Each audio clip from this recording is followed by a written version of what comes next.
Hello everyone, আপনারা কি কখনো ভেবে দেখেছেন রাস্তায় দাঁড়িয়ে র্যাপ গান গাওয়া একজন যুবক কিভাবে দেশের প্রধানমন্ত্রী হতে পারেন? সিনেমার গল্পের মতো মনে হলো এটাই বাস্তব।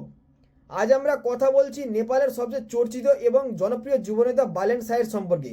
2022 সালে কাঠমান্ডুর মেয়র হিসাবে তিনি প্রথম নির্বাচিত হয়ে সকলকে চমকে দিয়েছিলেন এবং 2026 সালে মাত্র 35 বছর বয়সে তিনি নেপালের সর্বকনিষ্ঠ প্রধানমন্ত্রী নির্বাচিত হয়েছেন। আজকের ভিডিওতে আমরা জানবো কিভাবে একজন সাধারণ ছাত্র, স্ট্রাকচারাল ইঞ্জিনিয়ার এবং র্যাপার থেকে তিনি দেশের সর্বোচ্চ ক্ষমতায় পৌঁছলেন। ভিডিওটি শেষ পর্যন্ত দেখতে ভুলবেন না। বালেন শাহের জন্ম 27 এপ্রিল 1990 সালে কাঠমান্ডুর নারাই দেবী এলাকায়। তার আসল নাম ছিল বালেন্দ্র শাহ। তার বাবা রামনারায়ণ শাহ ছিলেন একজন আয়ুর্বেদিক চিকিৎসক এবং ছোটবেলা থেকেই বালেন ছিলেন অত্যন্ত মেধাবী। তিনি কাঠমান্ডুর কলেজ থেকে সিভিল ইঞ্জিনিয়ারিং স্নাতক সম্পন্ন করেন এবং এরপর তিনি ভারতের কর্ণাটক থেকে স্ট্রাকচারাল ইঞ্জিনিয়ারিংয়ে মাস্টার ডিগ্রি অর্জন করেন। হ্যাঁ, রাজনীতি বা গানের পাশাপাশি তিনি পেশাগতভাবে তিনি অত্যন্ত এক দক্ষ স্ট্রাকচারাল ইঞ্জিনিয়ার। বড় বড় বিল্ডিং বা পরিকাঠামো মজবুত নকশা তৈরিতে তার এই শিক্ষাগত যোগ্যতা পরবর্তীকালে তার প্রশাসনিক কাজেও অনেক প্রভাব ফেলেছিল। রাজনীতিতে আসার আগে নেপালের যুব সমাজের কাছে বালেন পরিচিত ছিলেন তার হিপহপ এবং র্যাপ গানের জন্য। 2022 সালে তার প্রথম গান সড়ক বালক রিলিজ হয়। এরপর র বার্জ নামে এক বিখ্যাত র্যাপ ব্যাটেলে অংশগ্রহণ করে তিনি তুমুল জনপ্রিয়তা পান। তার গানে সবসময় উঠে আসতো সমাজের দুর্নীতি, রাজনৈতিক নেতাদের ব্যর্থতা, বৈষম্য এবং বেকারত্বের কথা।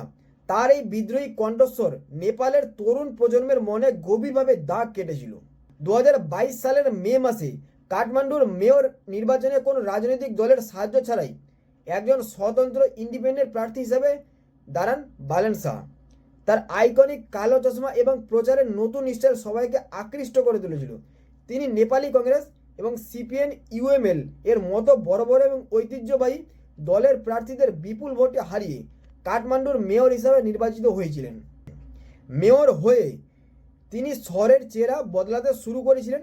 শহরের আবর্জনা পরিষ্কার, ফুটপাত দখলমুক্ত করা এবং সরকারি কাজে স্বচ্ছতা আনতে তিনি পৌরসভার মিটিংগুলি সবার জন্য সরাসরি লাইভ স্ট্রিম করা শুরু করেন। শহরের অবৈধ ও বেআইনি নির্মাণ ভেঙে ফেলার কারণে অনেকেই তাকে বুলডোজার মেয়র বলেও ডাকতে শুরু করেন।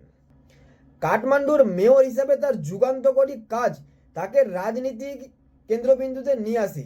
তরুণ প্রজন্মের ব্যাপক চাহিদার কারণে 2026 সালের জানুয়ারিতে তিনি মেয়র পদ থেকে পদত্যাগ করেন এবং জাতীয় নির্বাচনে অংশগ্রহণ করেন।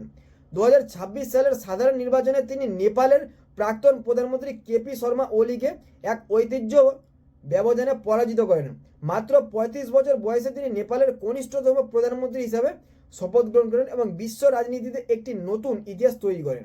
বালেন শাহের এই জীবন কাহিনী প্রমাণ করে যে সঠিক ইচ্ছা, শিক্ষা এবং সততা থাকলে তরুণ প্রজন্ম চাইলে দেশের রাজনীতি এবং ভবিষ্যৎ বদলাতে পারে।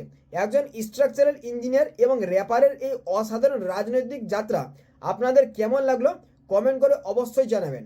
ভিডিওটি ভালো লাগলে লাইক করুন, কমেন্ট করুন আর বন্ধুদের সাথে শেয়ার করুন এবং আমাদের চ্যানেলটি সাবস্ক্রাইব করে বেল আইকনটি প্রেস করতে ভুলবেন না। দেখা হচ্ছে পরের ভিডিওতে। থ্যাংক ইউ, ধন্যবাদ।